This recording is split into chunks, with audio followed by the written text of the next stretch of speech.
Welcome to Taipei Scooter Style, video number 20. And I guess this is the last one that I'm going to number, because now that I've reached 20, I think it's time just to start going on the titles. And the title for this one?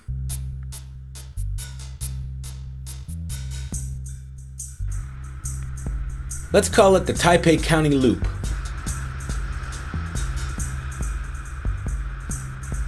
Because what's happening in this video is I'm starting in Zhonghe, right at the border of Xindian.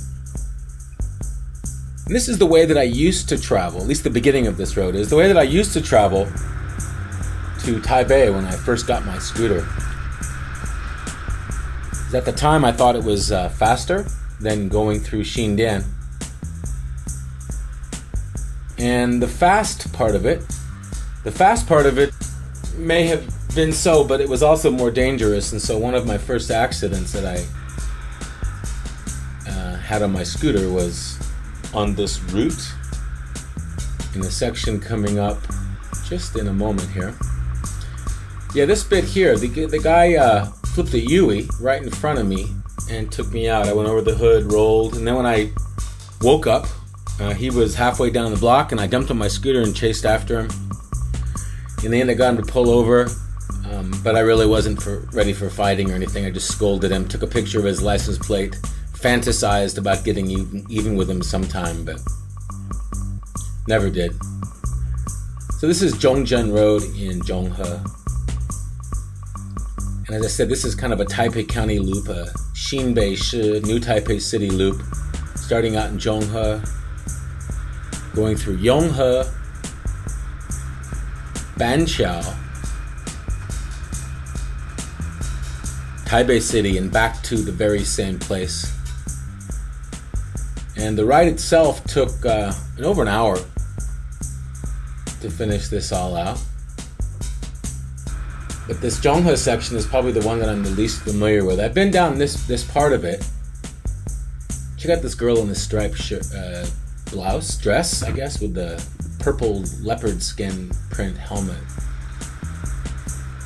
I noticed her when we were riding along, and as it turns out, I was taking the same route as her, so it's sort of interesting to see her throughout this ride, at least this part of it.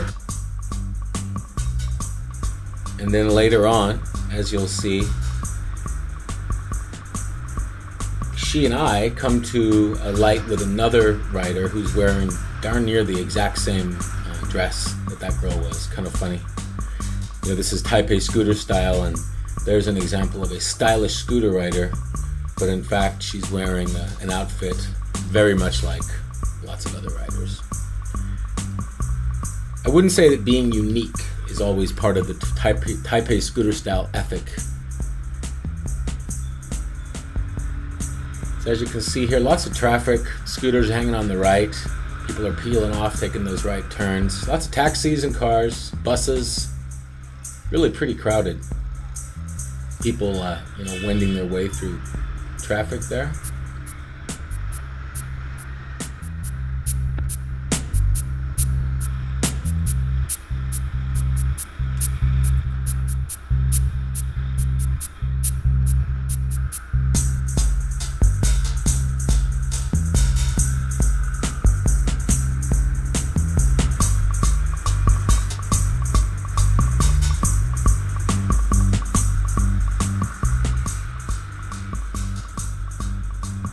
Mom with her daughter on the back. Daughter's not even holding on. Look how brave she is. Although maybe the braver one was the child sitting in the front.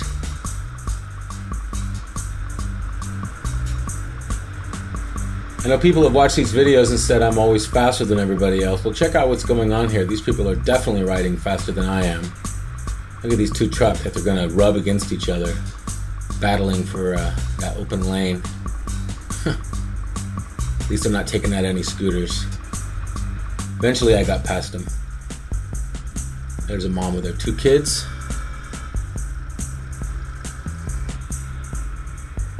That guy powers by on the left in that big scooter. There you see me stopping for a red light that not anybody else was. Don't mind being first. Again, guy's zooming a lot faster than I am. Even cars doing it. and wait for the people to cross the crosswalk. Don't really know why I decided to turn on this road. It seemed like a major road. But also I'm trying to do a loop, and so I don't want to head out into Tuchan. I actually want to cut across Banciao. And that's what I'm doing now, going past... Oh, what was that? Was it the train station? Was it Xindian government office, city hall? I'm not sure, but I'm in front of a police station right now using this police parking spot.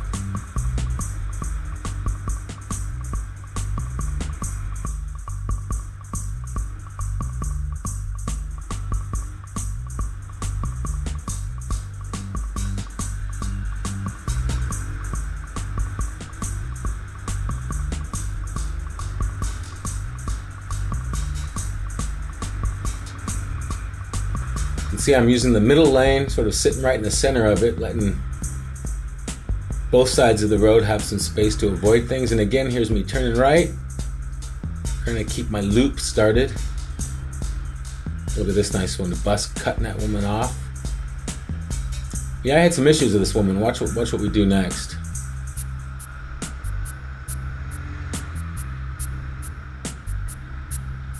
Yeah, she's pushing me out to the far left lane. Had no idea what was going on. I probably should have looked to see if she had any mirrors. I have a feeling she didn't, the way she was driving.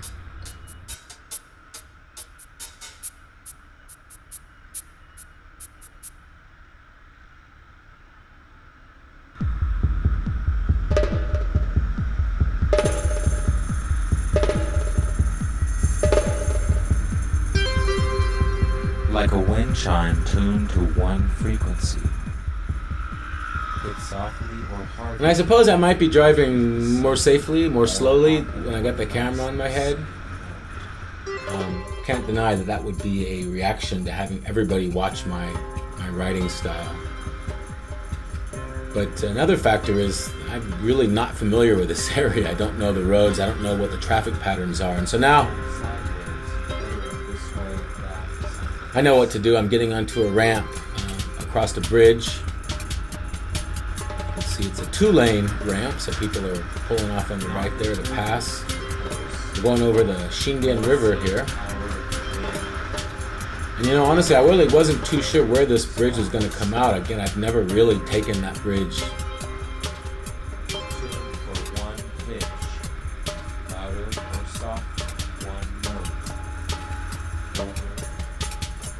In the end, I found that it was putting me down onto Wanhua South Road, kind of in the Wanhua area.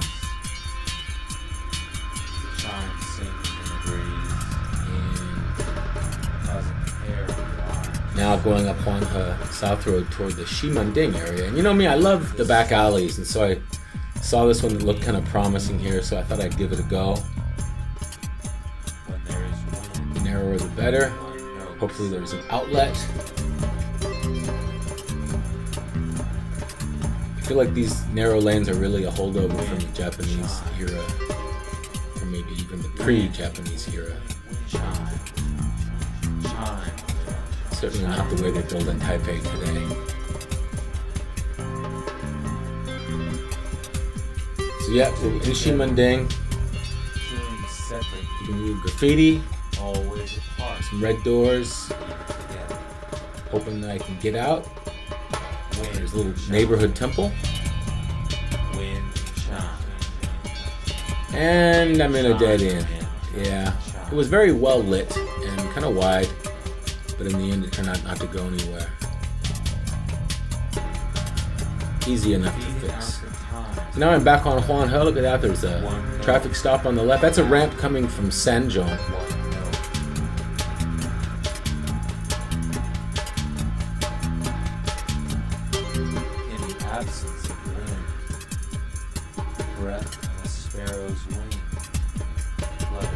Got that red Honda there. Strangest thing, its axles seem to bend out so that the tires were canted inward at the top. And that Mini Cooper is a different car, but similar looking. Going around, kind of circling around the red house, now coming up to the big square here in Ximending. You can see the movie theaters with their advertisements, and now crossing over Zhonghe. And now turning in front of the presidential building. This is Chongqing South Road now. And there are two. Built by the Japanese, bombed by the Americans, repaired by the KMT, and now the presidential office building. Going over Aiguo West Road here. The president's house is on the left.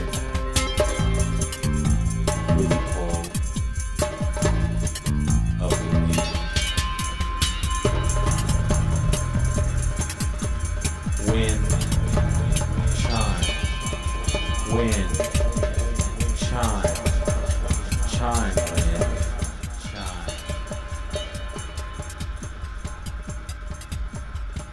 Here the road is divided. On the right the scooters go, and the cars are up above on the left. There's actually shops and offices underneath this bridge, at least the on-ramp, the approach ramp to it. You can see we're all just moving farther and farther ahead. As soon as the light changes green, we're ready to go. This couple with the basketball jersey.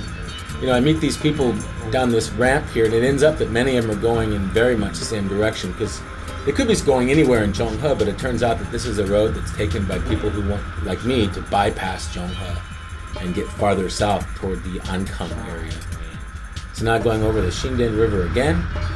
That's the turnoff for the new Taipei Expressway there on the right that was heading up. And this is my little secret exit from this bridge. There we go. It says motorcycles only. So what they're intending us to do is drive along these little narrow alleys and watch out for traffic on these blind corners. And this is the expressway, and I'll be turning right in a moment. But there was a motorcycle shop here, so I thought I'd give it a look. See the guy working on repairs right there. There is no middle ground. Nod your head if you agree. Now we're on the expressway heading south. No. This is quite a new road. It's really only been open for about a year in this form, so still sort of developing traffic patterns on it, I think. Cars like it. Not too many cameras, although there are a couple. And the river is just on the left. That's why there's actually a wall there. That's a levee. And there's a water door right there, which is a door that closes when the water rises. Funny thing about that area over there, it's parking, and it's so low that whenever there is a typhoon or a big storm, the city has to ask drivers to move their cars out of the lot, otherwise they will be flooded, and it happens every year. So what happens is they start parking on this road, so you can tell when there's a typhoon coming because people will be parked. Just lining, not both sides of this road, but lining the side of the road here with their cars, since they're not allowed to park along the river. So this is the expressway that I take when I go into Taipei to the office. But now we're heading south, and there's that kid on the basketball jersey again with his girlfriend. Remember I pointed them out up on Chongqing South Road near Heping. So they're on the expressway doing this underpass with me. You can see it's a 2-lane underpass, and now we're getting over onto the right because cars are going to be on the left lane there and going up onto the overpass. Come up to this intersection, I am going to turn right, past this fire station. We'll come back to the exact place that I started this journey.